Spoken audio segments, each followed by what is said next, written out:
রুদ্র sir তার বুকের মাঝে টেনে নিয়ে কপালে ছোট করে চুমু দিয়ে বালিশে মাথা রাখলো। আমিও রুদ্র স্যারের বুকে মাথা রেখে ঘুমিয়ে পড়লাম। আজানের শব্দে আমার ঘুম ভেঙে যায়। আমি উঠে অজু করে রুদ্র স্যারকে ডেকে তুলি। দুজনে একসাথে নামাজ পড়ে আবার শুয়ে পড়ি। শেষ রাতে ঘুমানোর জন্য এখনও ঘুমের রেশ কাটেনি। বিছানার উপর শুতেই আবার ঘুমে তলিয়ে যায়। একের পর এক ফোনের রিংটনের আওয়াজে ঘুম ভেঙে গেলে দেখি সকাল 11টা বাজে। বাইরে রোদ ঝলমল করছে। আমি উঠে ফ্রেশ হয়ে রুদ্র স্যারকে ডেকে তুলি। সে ওঠে, কিছুক্ষণ এদিক ওদিক তাকিয়ে আবার শুয়ে পড়ে। আবার ফোন বেজে উঠলে দেখি রাকিব ভাই কল দিচ্ছে। আমি তাড়াতাড়ি ফোনটা ধরি। এর আগেও 8বার কল দিয়েছে। হ্যালো, হ্যালো মেঘ, শুনতে পাচ্ছ? কই ছিলে এতক্ষণ? কত কল দিলাম, ধরলে না যে? ঘুমেছিলাম। রাকিব ভাই তাই ধরতে পারেনি। এতগুলো কল দিলেন, কিছু কি বলবেন?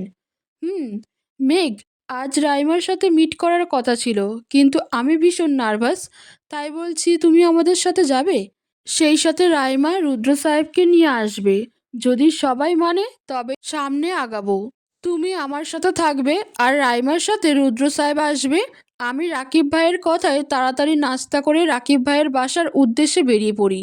আজ ফুপি আর বাবা দুজনেই এখানে থাকবে, তাই পূর্ণতাকে ফুপির নিজের কাছে রেখে দিচ্ছে।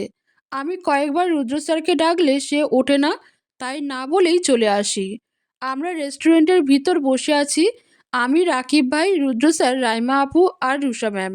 রাকিব ভাই রুদ্র স্যারকে প্রথম থেকে শেষ পর্যন্ত সব বুঝিয়ে বলছে। রুদ্র সাহেব, আমি বুঝতে পারছি আপনার মাঝে এই মুহূর্তে অনেক প্রশ্ন ঘুরছে, তবে সেগুলোর কিছুটা সত্য আর কিছুটা ভুল। আপনি হয়তো জানেন আমার সাথে মেঘ একটা সম্পর্কে আছে, কিন্তু সত্যি বলতে সেই দিন বৃষ্টির বিয়ে যাতে ভেঙে না যায় তাই মেঘ মিথ্যে বলেছিল আমার আর মেঘ আলাদা সম্পর্ক আছে। তবে হ্যাঁ, মেঘের উপর আমার একটা আলাদা দুর্বলতা আছে, যেটা আমি রাইমাকে আগেই বলেছি। কিন্তু আমাদের অন্য কোনো সম্পর্ক নেই। তাছাড়া আমি রায়কে ভালোবাসি আর আমার বিশ্বাস আমি রাইমাকে সুখী রাখতে পারবো। বাকিটা আপনাদের সিদ্ধান্ত। আমি সবটা জানি। আজ সকালেই রাইমা আমাকে সব বলেছে। আপনার কথার ধরন আমার পছন্দ হয়েছে। তাছাড়া রাইমা ছোট না, ওর ভালোটা ও সবার আগে বুঝবে। আপনার সাথে আমার আলাদা কথা আছে। আপনি একটু আমার সাথে অন্য পাশে চলেন, সেই সাথে খাবার অর্ডারও দিয়ে আসি। রুদ্র স্যার রাকিব ভাইকে তার সাথে অন্য পাশে হেঁটে চলে গেলে আমি অবাক হয়ে তাকিয়ে রইলাম। এখানে তৃতীয় ব্যক্তিকে আছে যে যার কারণে অন্য পাশে চলে গেল। রাকিব ভাই আর রুদ্র সাহেবের সাথে রুষা ম্যামও চলে গেল খাবার অর্ডার দিতে। যাওয়ার আগে রুষা ম্যাম সবাইকে জিজ্ঞেস করছে কার কি লাগবে। তখন আমি বলি, ম্যাম, আপনার পছন্দ মতো সবার জন্য একই খাবার অর্ডার দেন। আমি রুষা ম্যামকে ম্যাম বলায় রাইমা আপু শব্দ করে হেসে বলে, ওহ মেঘ, এখনও কি তুমি অফিসে কাজ করছো নাকি? তুমি এখনও আমাদের বাড়ির বউ। আমাকে রুষা আপুকে তুমি আপু বলেই ডাকো। রাইমা আপুর কথা শুনে রুষা ম্যাম অহংকার করে বলে, উহ রাইমা, তুমিও না? মেঘের কি যোগ্যতা আছে আমাকে আপু বলার? কোনো রকমের পরিস্থিতি সামলানোর জন্য মেঘ এই বাড়িতে ঢুকেছে। তাছাড়া কি যোগ্যতা আছে মেঘের? এত লাই দিলে দেখবে মাথায় উঠে নাচবে। আমার দিকে তাকিয়ে আবার বলল, এই যে মেঘ, তুমি সব ম্যাম বলেই ডাকবে। রুষা ম্যাম চলে যেতে রাইমা আপু আমার পাশে এসে বলল, মেঘ, কিছু মনে করো না। রুষা আপু এমনই। আর শুনো, এখন যা হবে কিছুই সিরিয়াসলি নেবে না। আমি আজ সকালে ভাইয়াকে সব বলার পর সে তোমার উপর রেগেছিল। এত বড় সত্যি কথা কেন লুকালে? চাইলে ভুল বুঝে বড় কিছু হতে পারতো। তাই তোমাকে কি করে শাস্তি দেওয়া যায় সারা রাস্তা ভাইয়া ভেবেছে। শাস্তি হিসেবে তোমার ভাইয়াকে প্রপোজ করতে হবে। কিন্তু আমি যে তোমাকে এসব বলছি ভাইয়া যেন না জানে। তোমাকে জেলাস ফিল করানোর জন্য অনেক কিছু করবে। তুমি রাগ করবে না কোনো কিছুতে, ঠিক আছে? রুদ্র স্যারদের আসার শব্দ পেয়ে রাইমা আপু তাড়াতাড়ি আবার তার জায়গায় গিয়ে সাধারণ হয়ে বসলো। আমি মনে মনে ভেবে নিয়েছি, রুদ্র স্যারকে উল্টো আমি জেলাস ফিল করাবো। উল্টো সেই আমাকে প্রপোজ করবে। মনে মনে এই রকম বাচ্চাদের মতো প্রতিজ্ঞা করতেই নিজে আনমনে হেসে উঠলাম। রাকিব ভাই আমার পাশে বসতে বসতে বলল, বুঝলে মেঘ, এই বিয়ে সম্ভব না। এখানেই সব কিছুর ইতি টানা দরকার। রুদ্র সাহেবেরও এটাই ইচ্ছা। আমি চাই তুমি রুদ্র সাহেবকে যেভাবে পারো রাজি করাও। আমার রাকিব ভাইয়ের কথায় দম ফেটে হাসি পাচ্ছে। লোকটা গুছিয়ে মিথ্যে কথাও বলতে পারে না, আর আমার সাথে তো মোটেই না। আমি একটু ভাব নিয়ে বললাম, কি আর করবেন রাকিব ভাই, সবার কপালে সব থাকে না। রুদ্র স্যার এটা চাচ্ছে না, তাহলে ভালো কিছু ভেবেই নিষেধ করছেন। আমিও এটাই চাই, এখানেই সব কিছুর ইতি হোক। আমার কথা শুনে রাকিব ভাই আর রুদ্র স্যার অবাক হয়ে তাকিয়ে রইল। রুদ্র স্যার সন্দেহের চোখে রাইমা আপুর দিকে তাকালে রাইমা আপু ডোন্ট কেয়ার ভাব নিয়ে অন্য দিকে তাকায়। রুদ্র স্যার আর কিছু না ভেবে রুষা ম্যামের পাশে গিয়ে বসে পিঠের উপর হাত দিয়ে জড়িয়ে ধরল। এতক্ষণ সব ঠিক চললেও এবার বেশ রাগ হলো। আমি চুপচাপ নিচের দিকে তাকিয়ে খাচ্ছিলাম। রুষা আপু রুদ্র স্যারের সাথে লেফটে বসে আছে, আবার দুজন দুজনের খাইয়ে দিচ্ছে। রাগে আমার চোখ থেকে কয়েক ফোঁটা পানি পড়ল। সবার আড়ালে চোখের পানি মুছে নিলেও রুদ্র স্যার দেখে ফেলে। সাথে সাথে রুষা ম্যামকে ছেড়ে দূরত্ব বজায় রেখে বসলো। হঠাৎ এমন হওয়ায় রুষা ম্যাম রুদ্র স্যারের দিকে অবাক হয়ে তাকিয়ে রইল। স্যার কিছু না বলে চুপচাপ খেতে থাকলো। হঠাৎ রুষা ম্যামের হাতে ধাক্কা লেগে একটা গ্লাসের পানি সব এসে আমার গায়ের উপর পড়ল। হালকা সিল্ক কাপড়ের জামা উপর পানি পড়ায় উপর থেকে পেট দেখা যাচ্ছে। আমি কোনো রকমে ওড়না দিয়ে ঢাকার চেষ্টা করছি, বসে থাকার জন্য না বুঝলেও যখন উঠে দাঁড়াই তখন বিচ্ছিরিভাবে শরীরের ভিতরের অংশ ফুটে ওঠে। আমি এসব খেয়াল করিনি, কিন্তু রুদ্র স্যার তার গায়ের কোট খুলে আমাকে পরিয়ে দেয়। কিছুক্ষণ আগের কাহিনী মনে পড়লে রাগে আমি কোটটাও খুলে ছুঁড়ে ফেলে দিয়ে হাঁটতে শুরু করি। রুদ্র স্যার ওখানেই দাঁড়িয়ে রুষা ম্যামকে বকতে থাকে, কারণ রুষা ম্যাম ইচ্ছে করেই আমার গায়ে পানি ফেলে রেস্টুরেন্টের ভিতর অপমান করতে চেয়েছিল। রুদ্র স্যার আমার দিকে তাকিয়ে থাকার কারণে সবটা দেখছেন। আমি সেদিকে না তাকিয়ে একা একা গাড়ির দিকে পা বাড়াই। তখন রাস্তার কিছু বাজে ছেলেরা খারাপভাবে ইঙ্গিত করে কথা বলে, কি মাল রে মামা, দেখছিস পুরাই হট। কথাটা শুনেই পাশের ছেলেটা দাঁত কেলিয়ে বলে উঠল, মামারে কি দেখাইলি, একে পেলে তো জীবন ধন্য হয়ে যাবে। আরে মামা কস কি, এরে কি তোরা দুইজনে নিবি, আমাদেরও একটু ভাগ দিস। ও ফুলটুসি, এভাবে আগুন লাগিয়ে হেঁটে কই যাও, একটু দাঁড়াও। ছেলেগুলো আমার দিকে এগিয়ে আসতে দেখে আমি ভয়ে দৌড়ে গিয়ে রুদ্র স্যারকে জড়িয়ে ধরি। এতক্ষণ রুদ্র স্যার রুষা ম্যামকে বকার জন্য এসব কিছু খেয়াল করেনি। হঠাৎ এভাবে এসে দৌড়ে জড়িয়ে ধরার কারণে সামনে তাকিয়ে দেখে আমার পিছনে কয়েকটা ছেলে দাঁড়িয়ে আছে। রুদ্র স্যারের বুঝতে বাকি রইল না কি হয়েছে। ছেলেগুলো রুদ্র স্যারকে দেখে ভয়ে সেখান থেকে চলে যায়। স্যার আমাকে কোলে তুলে নিয়ে হন হন করে হেঁটে গাড়ির ভিতরে এনে ধপ করে গাড়ির সিটের উপরে ছুঁড়ে মারে। ছেলেগুলোর উপর রাগ এখন আমার উপর যাচ্ছে। রুদ্র স্যার গাড়িতে উঠে আর কারো আসার অপেক্ষা না করেই আমাকে নিয়ে চলে যায়। রাইমা আপুও ভয়ে কিছু বলে না, ফুল স্পিডে গাড়ি ড্রাইভ করছে। আমি ভয়ে শ্বাস নিতে ভুলে গেছি, মনে হচ্ছে এখনই না আবার অ্যাক্সিডেন্ট করি। মনে মনে আল্লাহকে ডাকছি আর প্রার্থনা করছি, এবারের মতো আল্লাহ বাঁচিয়ে দাও, আর কখনো ভিজে গেলে গা থেকে কোট খুলবো না। গাড়ি এসে বাসার সামনে থামতেই রুদ্র স্যারের বের হওয়ার অপেক্ষা না করে আমি দৌড়ে গাড়ি থেকে বের হতে গিয়ে পা আটকে পড়ে যাই। তারপরও না দাঁড়িয়ে খুঁড়িয়ে খুঁড়িয়ে তাড়াতাড়ি রুমের ভিতর ঢুকে দরজা আটকে দেয়। পিছন ফিরে দেখি রুদ্র স্যার অবাক হয়ে হতভম্বের মতো তাকিয়ে আছে। সে হয়তো ভাবেনি আমি এভাবে বের হয়ে যাব। রুমে এসে হাঁটুর উপরে কাপড় টেনে দেখি পড়ে যাওয়ার কারণে মুচকে গিয়ে ফুলে লাল হয়ে আছে। আমি মলম দিতে গিয়েও ব্যথার কারণে দিতে পারি নাই। অনেকক্ষণ থেকে রুদ্র স্যার দরজায় নক করছিল, আমি খুলছি না দেখে এবার বেশ জোরে ধাক্কা দিচ্ছে। মেঘ, দরজা খুলে বলছি, আমি এমনিতেই রেগে আছি, আর রাগাবা না। তাড়াতাড়ি দরজা খুলো, নয়তো এই দরজা ভেঙে ফেলতে আমার সময় লাগবে না। এর মাঝে রাইমা আপুরাও বাড়িতে এসে রুমের বাইরে চিৎকার শুনে দৌড়ে আসে। সবাই বারবার দরজা খুলতে বলছে। এবার আমি ভয়ে ভয়ে দরজার দিকে পা বাড়াই। দরজা খুলেই এক দৌড়ে ওয়াশরুমের ভিতর ঢুকে যাই। রুমের ভিতর কিছুক্ষণ সবার আনাগোনা থাকলেও কিছুক্ষণ পর কারো শব্দ না পেয়ে সবাই চলে গেছে ভেবে দরজা খুলে বাইরে বের হয়ে দেখি বেডের উপর রাইমা আপু আর রুষা ম্যাম বসে চুপচাপ ফোন টিপছে। রাকিব ভাই সোফায় পা দুলিয়ে বসে আছে, আর রুদ্র স্যার কই দেখার জন্য ঘাড় ঘুরাইতে দেখি আমার পেছনে চোখ বড় বড় করে দাঁড়িয়ে আছে। আমি ভয়ে উল্টো দৌড় দিয়ে ওয়াশরুমের ভিতর ঢুকতে গেলে রুদ্র স্যার হাত ধরে টান দিয়ে বুকের মাঝে নিয়ে নেয়। পায়ে উল্টো মুচড়ে যাওয়ার জন্য ব্যথায় শব্দ করে বলে চিৎকার করে নিচে বসে পড়ি। আমার সাথে সাথে রুদ্র স্যারও কী হয়েছে দেখার জন্য নিচে বসে আমার হাঁটুর উপরে কাপড় তুলে দেখতে নেয়। আমি লজ্জায় তাড়াতাড়ি প্লাজোটা নিচে নামিয়ে নেই। রুদ্র স্যার পরিস্থিতি বোঝার জন্য একবার রাইমাপুদের দিকে আবার একবার রাকিব ভাইয়ের দিকে তাকায়। তারাও যেন রুদ্র স্যারের চোখের ভাষা পড়ে রুম থেকে বেরিয়ে যায়। যাওয়ার সময় রাকিব ভাই মুচকি হেসে দরজা লাগিয়ে দিয়ে যায়। সবাই চলে যেতেই রুদ্র স্যার আবার প্লাজো হাঁটুর উপর ওঠাতে গেলে আমি চেপে ধরি। কি করে স্যারকে বোঝাও, শুধু তাদের দেখে লজ্জা পাইনি, আপনাকে দেখেও লজ্জা পাই। স্যার প্লিজ হাঁটুর উপরে ওঠাবেন না, আমি মলম দিয়ে নিচ্ছি, আপনি প্লিজ এখন যান। এই মুহূর্তে আমার যা ইচ্ছে করছে মেঘ, একবার না তোমাকে স্যার ডাকতে নিষেধ করলাম, একসাথে এতগুলো শাস্তি নিতে পারবে না তুমি। তাই দিচ্ছি না বলে ভেবো না ছেড়ে দিব। দেখি পা ছাড়ো, আমাকে দেখতে দাও। আমি করুণ চোখে তার দিকে তাকিয়ে পা ধরে রাখি। রুদ্র স্যার আমার দিকে রাগি চোখে তাকালে আমি তাড়াতাড়ি পা ছেড়ে দেই।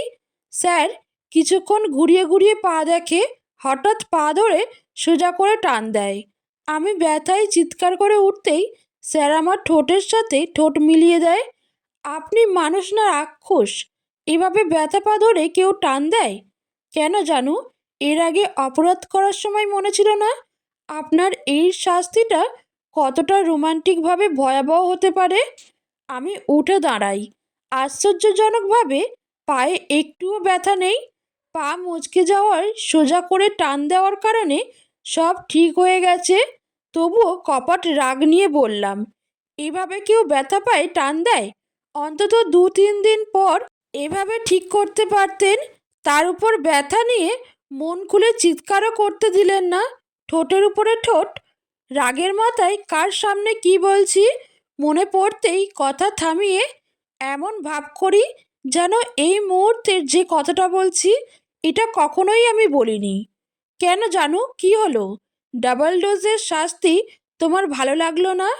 আর ঠোঁটের উপরে ঠোঁট, কি বলো তো, কি হলো বলো? আমি লজ্জায় কথা ঘুরানোর জন্য বললাম, পূর্ণতা খেয়েছে কিনা দেখে আসছি। রুদ্র স্যারকে আর কিছু বলার সুযোগ না দিয়ে আমি দৌড়ে রুমের বাইরে চলে আসি। 10 দিন পর রাকিব ভাই আর রাইমা আপুর বিয়ে। বাড়িতে মোটামুটি মেহমান আসতে শুরু করেছে। এর মাঝে বেশ কয়েকবার রুদ্র স্যার আমাকে জেলাস ফিল করানোর জন্য রুসা ম্যামের সাহায্য নিচ্ছে। রাত 12টা, আর 2 দিন পর রাইমা আপুর বিয়ে। বাসার প্রত্যেকটা রুম বিভিন্নভাবে সুন্দর করে ডেকোরেশন করা। আমি আমার রুমের ভিতর পূর্ণতাকে ঘুম পাড়িয়ে দোলনার পাশের বড় জানলাটা খুলে দাঁড়ালাম। ঝিরঝিরি করে বাতাস আসছে। আমি মন খুলে প্রকৃতিকে অনুভব করছিলাম আর ভাবছিলাম রুদ্র স্যারের নেক্সট জেলাস ফিল করানোর জন্য কি উপায় ব্যবহার করবে। এবার আর অপেক্ষা করাবো না, এখানেই সব শেষ করে নতুন করে সাজিয়ে নিব। আমাকে জেলাস ফিল করাতে গিয়ে বেচারা রাইমা আপুর বিয়েটা এতদিন আটকে ছিল। আমাকেও পটাতে পারছিল না, আর বিয়েটাও হচ্ছিল না। সেদিন রাইমা আপু রুদ্র স্যারের কাছে এসে বলে, অনেক হয়েছে, এবার বিয়েতে রাজি হয়ে যা ভাই। রুদ্র স্যার তখন এক কথায় বলে দেয়, আমি যতদিন রুদ্র স্যারকে প্রপোজ না করব ততদিনে বিয়েতে সে রাজি হবে না। আর আমিও তার কথার উপরে বলে দেই, আমি কাউকে প্রপোজ করতে পারবো না। রাইমা আপু আমাদের দুজনের অবস্থা দেখে মুখটা বাংলার পাঁচের মতো করে রেখেছিল। তার অবস্থা ছিল, ছেড়ে দে মা, কেঁদে পাচ্ছি। রাইমা আপু সেদিন আফসোসের স্বরে আমাদের দিকে তাকিয়ে বলেছিল, ভাইরে, ভুলটা যেহেতু আমার, শাস্তিটা তো পেতেই হবে। আমারই উচিত হয়নি তোকে সেদিন সবটা জানানো। আর জানালাম, তোর উপর মেঘকেও সতর্ক করে দিলাম। আমার ভুল ছিল। ওই লোকটার মতো যে চোরকেও বলতো চুরি করতে, আর বাসায় গিয়ে লোকেদের বলতো জেগে থাকতে, নয়তো চোর আসবে, তার মতো। নয়তো এতদিন ভাইয়া তুমি যেসব করলে, ততদিনে মেঘ কেঁদে কেঁদে কবেই পটে যেত। সেই দিনের কিছুদিন পর রাকিব ভাইয়ের মা অসুস্থ হয়ে পড়ায় রুদ্র স্যার এমনিতেই বিয়েতে রাজি হয়ে যায়। বিয়ের ডেট ঠিক করার পর রাইমা আপুও হাসতে হাসতে রুদ্র স্যারকে বলেছিল, বুঝলি ভাই, তুই যদি চলো ডালে ডালে, তো আমার হবু শাশুড়ি চলে পাতায় পাতায়। সেদিন সে অসুস্থ হয়নি, তোমার আর মেঘের জেদের কথা শুনে একটু অভিনয় করছিল। দেখলে তো কিভাবে বিয়েতে রাজি করাতে হয়। রুদ্র স্যার সব শুনে রাইমা আপু মারতে গেলে রাইমা আপু হাসতে হাসতে বলে, হুঁ, বউ সাথে তো পারিস না, তাই বোনের পিছনে পড়ছিস। রাইমা আপুর কথাটা মনে পড়তেই খিলখিল করে হেসে উঠলাম। জানলা থেকে এখনো ফুরফুর করে হাওয়া আসছে। ঘড়িতে 12:30 বাজে। রুদ্র স্যার এখনো রুমে আসেনি। হঠাৎ ফোনে মেসেজের শব্দ আসলে আমি ফোনের দিকে এগিয়ে গিয়ে দেখি রুদ্র স্যারের মোবাইলে রুষা ম্যামের মেসেজ এসেছে, যাতে লেখা, রুদ্র, আর নাটক ভালো লাগে না, এই বিষয়ের ইতি টানো। পূর্ণতাকে নিয়ে তো তোমার চিন্তা, আমি পূর্ণতাকে নিজের মেয়ের মতো মানুষ করতে পারবো। বৃষ্টি মেঘের বোন, দেখে তার মেয়েকে মানুষ করতে পারলে, তোমাকে ভালোবেসে আমি তোমার মেয়েকে আমার মেয়ে কেন মানতে পারবো না। তাড়াতাড়ি ছাদে এসো, কথা আছে। তোমার দুটো ফোনের কোনটা তোমার সাথে জানি না, তাই দুটোই এই মেসেজটা দিলাম। আমি মেসেজ দেখে জেলাস ফিল করার জন্য নতুন ফোন দি ভাবতেই মুখে হাসি ফুটে ওঠে। আমি রুষা ম্যামের মেসেজ উপরে টেনে তুলতেই দেখি বেশ ঘনিষ্ঠভাবে রুষা ম্যাম আর রুদ্র স্যারের ছবি। রুদ্র স্যারের নগ্ন বুকে রুষা ম্যাম চোখ বুজে শুয়ে আছে। ছবিটা এডিট করা ভেবে আরও ভালো করে জুম করে দেখি, ছবিতে রুদ্র স্যারের বুকের মাঝখানে তিলটা ফুটে আছে, সেই সাথে রুষা ম্যামের ঘাড়ের তিলটা ফুটে আছে। মেসেজ দেখার সাথে সাথে একটা ভিডিও আসে। আমি সাথে সাথে ভিডিওটা অন করতেই দেখি রুষা ম্যামের নগ্ন দেহের ভিডিও। এত পুরোপুরি মিল তো আর এডিট করে করা যায় না। ভিডিওটার নিচে আরও একটা মেসেজ আছে, নাও, এইবার হলো, এখন একটু রাগ কমাও রুদ্র, আমি ছাদে তোমার জন্য অপেক্ষা করছি, তাড়াতাড়ি এসো। আজ আমাকে যেইভাবে চাইবে আমি তোমাকে সেইভাবে সঁপে দিব, বড্ড বেশি ভালোবাসি তোমাকে। আমি ভিডিওটির সাথে রুদ্র স্যার আর রুষা ম্যামের ছবিটা বেশ কয়েকবার মিলিয়ে পার্থক্য হিসাবে রুষা ম্যামের তিলটা ভিডিওটির সাথে মিলছে না, তাছাড়া সবটাই এক। মনে একরাশ সন্দেহ আর ভয় নিয়ে নিচে বসে পড়ি। তারপর আবার উঠে ছাদে যাওয়ার জন্য পা বাড়াই। কাঁপা কাঁপা পায়ে ছাদে উঠি। ছাদের চারপাশে অন্ধকার। এক পাশ থেকে কারো ফিসফিসিয়ে কথা শুনে সেদিকে পা বাড়াই।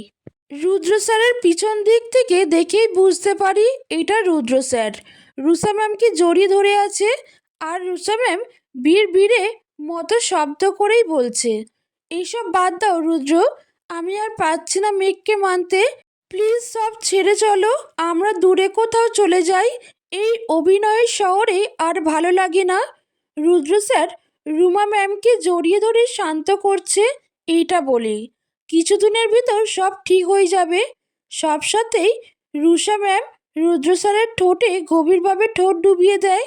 আমি সেখানে আর দাঁড়িয়ে থাকতে পারলাম না, রুমে দৌড়ে চলে আসলাম। এই মুহূর্তে মনে হচ্ছে এটা স্বপ্ন, কিছুক্ষণের ভিতর ভেঙে যাবে। দুঃস্বপ্ন থেকে বের হওয়ার জন্য আমি ছটফট করতে লাগলাম, নিজেকে কিছুতেই শান্ত করতে পারছি না। চিৎকার করে ডুকরে কেঁদে উঠলাম, না, আমার রুদ্র এসব করতে পারে না, কখনোই না, অনেক বেশি ভালোবাসি। মন কিছুতেই চোখের দেখাকে বিশ্বাস করছে না। আচ্ছা, আমার মন যেটা বলছে সেটা কি সত্যি, নাকি চোখের দেখা সত্যি?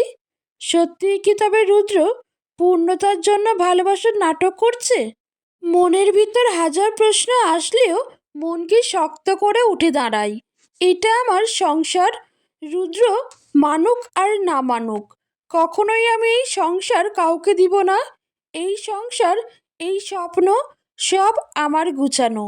এই কয়টা মাসে সবাইকে আপন করে নিয়েছি, কাউকে ছেড়ে কোথাও যাব না, কখনোই না। আমার সংসার, আমার ভালোবাসা, আমার মেয়ে, কাউকেই আমি ছাড়তে পারবো না। সবাইকে চাই। আর যত কষ্ট হোক, আমি সবাইকেই ধরে রাখবো। আমি উঠে ফ্রেশ হয়ে পূর্ণতার পাশে শুয়ে পড়ি। তখনই রুদ্র স্যার রুমে আসে। আমার দিকে কিছুক্ষণ অপরাধী দৃষ্টিতে তাকালে আমি পাত্তা না দেওয়ায় ওয়াশরুমে চলে যাই। আমি না চাইতেও রুদ্র স্যারের সামনে থাকতে ইচ্ছে করছে না। তাই আমি রুদ্র স্যারের ওয়াশরুম থেকে বের হওয়ার আগেই রাইমা আপুর রুমে চলে যাই। আজকের রাতটা ওখানেই থাকবো। আমাকে রাইমা আপু তার রুমের সামনে দেখে বলে, মেঘ, তুমি এখানে কিছু বলবে নাকি ভাইয়া কিছু বলেছে? না আপু, তেমন কিছুই না। তুমি 2 দিন পর চলে যাবে, মন খারাপ লাগছিল তাই তোমার কাছে চলে আসলাম। আমি আপুর কাছে বসতেই আপু আমাকে জড়িয়ে ধরে আমি ডুকরে কেঁদে উঠি। ভিতরের অভিমানগুলো কান্না বেরিয়ে আসে। আমি আপুকে শক্ত করে জড়িয়ে ধরে কান্না করছি। তখনই রুষা ম্যাম রাইমা আপুর ওয়াশরুম থেকে শাওয়ার নিয়ে বের হয়ে আসে। কান্নাকাটি করছো কেন মেঘ?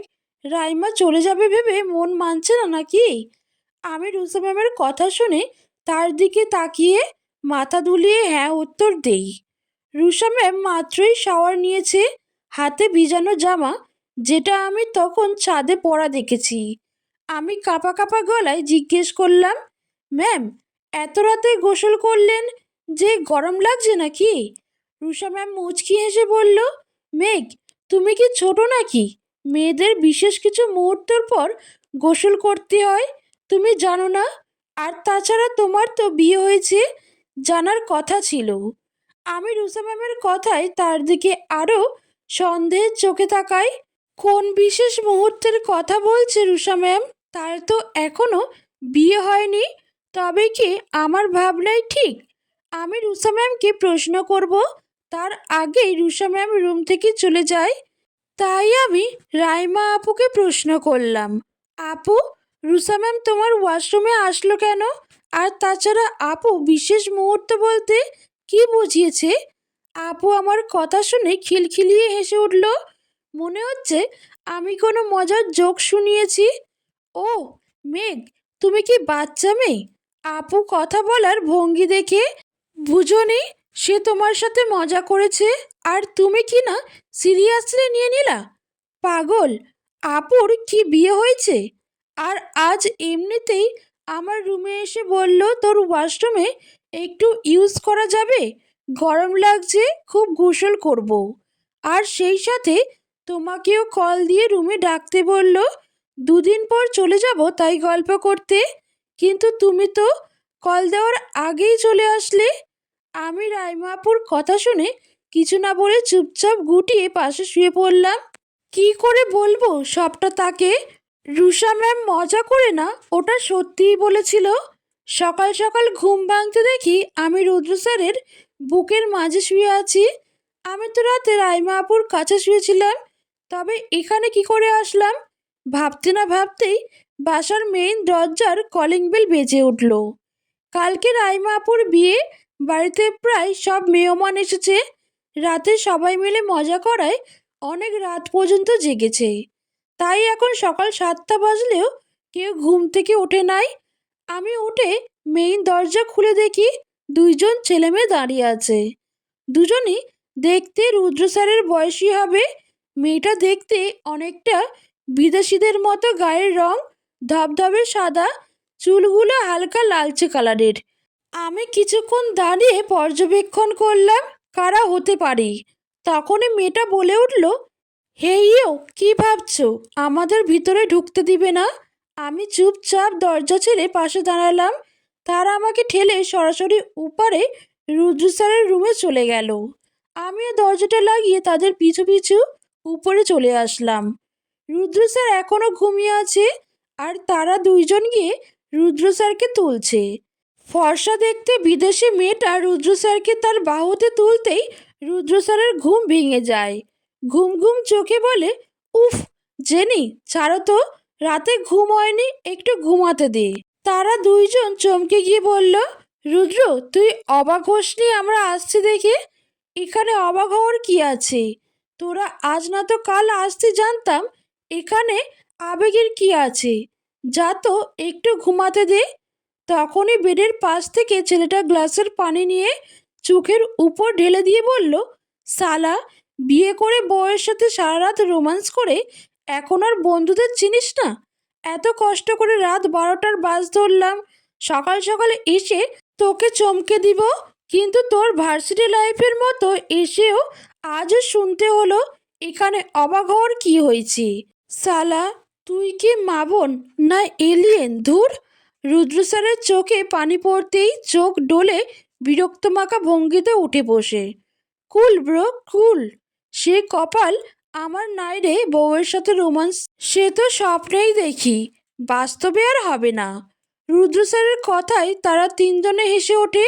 যদি বউয়ের সাথে রোমান্সই করতে না পারিস, তবে এই রকম হিরোদের মতো চেহারা আর বডি দিয়ে কি হবে বল? আমাকে দেখ, বিয়ে ঠিক করে নিয়েছি আর হবু বউকে নিরাপদে রেখে অন্য মেয়েদেরও পটিয়ে নিচ্ছি। তখন পাশে থাকা মেয়েটি রেগে সেই ছেলেটির গায়ে কয়েকটা কিল দিয়ে বলল, শালা, তোর একটা দিয়ে হয় না, আরও লাগে? দাঁড়া, সব বের করছি। মাফ কর বোন, আমার মনে ছিল না তুই যে পাশে আছিস। তোর মতো বউ থাকতে আর কি লাগে? রুদ্র স্যার তাদের দিকে তাকিয়ে এসে বলে, তোরা একটুও পরিবর্তন হবি না। দেখবি তোদের যখন বেবি হবে তখন টম অ্যান্ড জেরি দেখার প্রয়োজন হবে না, তোদের দেখেই দিন পার করে দিবে। আমি এতক্ষণ তাদের কথা দরজার সামনে দাঁড়িয়ে শুনছিলাম, আর তাদের দেখে এটা বুঝলাম তারা হয়তো রুদ্র স্যারের বেস্ট ফ্রেন্ড, নয়তো রুদ্র স্যার কারোর সাথে এত ফ্রি না। হঠাৎ বেডের পাশে আমার ফোন বেজে ওঠায়। আমি রুমে ঢুকে বেড থেকে ফোন নিতে যাই, তখনই মেয়েটা চিৎকার করে বলে ওঠে, এই এই, রুমে এসো না। এই রুমের ভিতরে ঢুকছো কেন? কে তুমি? এই বাড়িতে নতুন আসছো বুঝি? আমি অবাক হয়ে মেয়েটির দিকে তাকিয়ে আছি। আমার রুমের ভিতর আমি ঢুকবো না? কিন্তু কেন? এই জেনি, তুই কি আমার বউকেও আমার রুমে আসতে দিবি না? রুদ্র স্যারের কথা শুনে মেয়েটি বলল, এটা তোর বউ? আহারে, আগে বলবি তো। ভাবি, এসো এসো। আগেরবার তুই তোর রুমে বাইরে একটা ছেলে ঢুকছিল বলে তুই সেদিন যে কাণ্ড করলি, মনে পড়লে এখনো গায়ে কাঁটা দেয়। রুদ্র, তুই আবারও আমাকে ছ্যাঁকা দিলি। আমি দরজা খোলার সময় সামনে ভাবিকে দেখে ভাবলাম হয়তো লাইন মারার জন্য আরও একটা মেয়ে পাইছি, কিন্তু তুই মাত্র যে কথাটি বললি তাতে আমি হার্ট অ্যাটাক করলেও করতে পারি। ছেলেটির কথা শুনে পাশের মেয়েটি তেলে বেগুনে জ্বলে উঠল, দুই একটা পিঠে কিল বসালো। রুদ্র স্যার আমাকে সবার সাথে পরিচয় করিয়ে দিল। ছেলে মেয়ে দুটার নাম জেনি আর আকাশ, দুজনেই কাজিন, সেই সাথে তারা ফ্রিয়ন্সি। স্কুল জীবন থেকে তাদের তিনজনের বন্ধুত্ব। কলেজ ভিন্ন ভিন্ন জায়গায় পড়লেও ভার্সিটিতে আবার পরিচয় হয় এবং সেই থেকে তাদের বন্ধুত্বটা গভীর হয়। ভার্সিটি শেষ হওয়ার পর চাকরির জন্য তিনজনে তিন জায়গায় থাকলেও ভার্চুয়াল নিয়মিত যোগাযোগ হয়। জেনি আপুর সাথে কথা বলে বুঝলাম সরল প্রকৃতির রাগী একজন মেয়ে, তবে রাগটা যখন তখন শুরু আবার শেষ। আর আকাশ ভাইয়া যত যা করুক, জেনি আপুর উপর ভালোবাসা অনেক। যতগুলো গার্লফ্রেন্ডের কথা বলছে সবার কথা সরল মনে জেনি আপুর সামনে বললে আপুর রাগে কয়েকটা কিল বসিয়ে একটু গালি দিয়ে রাগ শেষ। আর ভাইয়াকে দেখে মনে হচ্ছে সে আপুর এই রাগটাকে বেশি এনজয় করে। আমি তাদের দুষ্টুমি ভরা কথা শুনে মুহূর্তেই মনটা ভালো হয়ে গেল। আমিও তাদের কথায় সায় দিলাম। মেঘ, জানো তুমি নাকি আমার একমাত্র সুইটি কুইটি বেস্টুকে রোম্যান্স করার সুযোগ দাও না? আরে না পারলে বলো, আমি তোমাকে রোম্যান্স শিখাবো। একদম না ভাই, তোর রোম্যান্স শিখাতে হবে না, পরে দেখা যাবে তোর থেকে শিখে আমার বউ কথায় কথায় বকা আর কিল দিবে। আমি আকাশের মতো আমার পিঠ আর কান সরকারি করে দিতে পারবো না ভাই। তোর পেঁচানো কথা আর কিল, বাপরে বাপ। তার থেকে আমার বউ যেমন আছে তেমনই থাকুক। রোমান্স ছাড়া জীবনে কান আর পিঠের অনেক প্রয়োজন আছে। রুদ্র স্যারের কথায় আকাশ ভাইয়া দুঃখ প্রকাশ করলো, আবার তিনজনই শব্দ করে হেসে উঠল। আমি এক দৃষ্টিতে রুদ্র স্যারের নিখুঁত সেই হাসির দিকে তাকিয়ে রইলাম। কি নিখুঁত সেই হাসি! কে বলবে এই হাসির পেছনে কত বড় প্রতারণা লুকিয়ে আছে? জেনি আপু আর আকাশ ভাইয়াকে একটা রুম দেওয়া হলে সেখানে গিয়েও তারা গন্ডগোল পাকালো। রুদ্র, আমি এই আকাশের সাথে এক রুমে থাকবো না। এমনিতেই ওর চরিত্র ঠিক না। হুম। রুদ্র, আমিও এই কুটনির সাথে থাকবো না। ওর কিল খেতে খেতে দেখবি পরের দিন আমি তক্তা হয়ে গেছি। আরে বাপ, মাফ কর, তোদের তো বিয়ে হবে। তবে এত কথা কেন? যদি না থাকতে পারিস তাহলে বিয়ের পর কিভাবে থাকবি? এখন বাড়িতে অনেক মেহমান, দুজনকে দুটো রুমে কি করে থাকবি বল? আমি এসব জানি না রুদ্র, কিন্তু আকাশের সাথে থাকবো না। তারপর বিয়ের আগে দেখবি আমার সম্মান নিয়ে ছিনিমিনি খেলছে। দরকার পড়লে আমি তোর সাথে থাকবো, তবু ওর সাথে না। তাদের কথা শুনে আমি বললাম, রুদ্র স্যার আর আকাশ ভাইয়া একসাথে ঘুমাক, আর আমি রাইমা আপু আর জেনি আপু একসাথে থাকবো। আমার কথা শুনে সবাই রাজি হলে রুদ্র স্যার কিছুক্ষণ করুণ চোখে তাকালেও আর কিছু করার ছিল না, তাই কিছু বলল না। আমিও কিছুদিন রুদ্র স্যারের সাথে থাকতে হবে না ভেবে খুশি হলাম। অন্তত কিছুদিন তো দূরে থাকি। এই মুহূর্তে তার সাথে থাকলে রাইমা আপুর বিয়েটা উপভোগ করতে পারবো না। মনে মনে সব কিছু ঠিক ভাবলে বুক চিরে একটা দীর্ঘশ্বাস বেরিয়ে আসে। আমি পারবো না রুদ্র, কখনোই পারবো না তোমাকে ছেড়ে চলে যেতে। হারানো জিনিস ফিরে পেয়ে হারানোর ব্যথা কি সেই জানে কতটা কষ্টের? আমি চোখের জল মুছে সিদ্ধান্ত নিলাম এইভাবে কষ্ট পাবো না। রুদ্র স্যারের নিজের মুখ থেকে সবটা শুনবো। কেন করলো এমন? এর পিছনে শুধু কি আমার ভুল, নাকি অন্য কোনো সত্যি লুকিয়ে আছে? যতই যা হোক, আমার সংসার আমি গুছিয়ে রাখবো। আমার সংসারের যত্নে গড়া ভালোবাসার জিনিসগুলো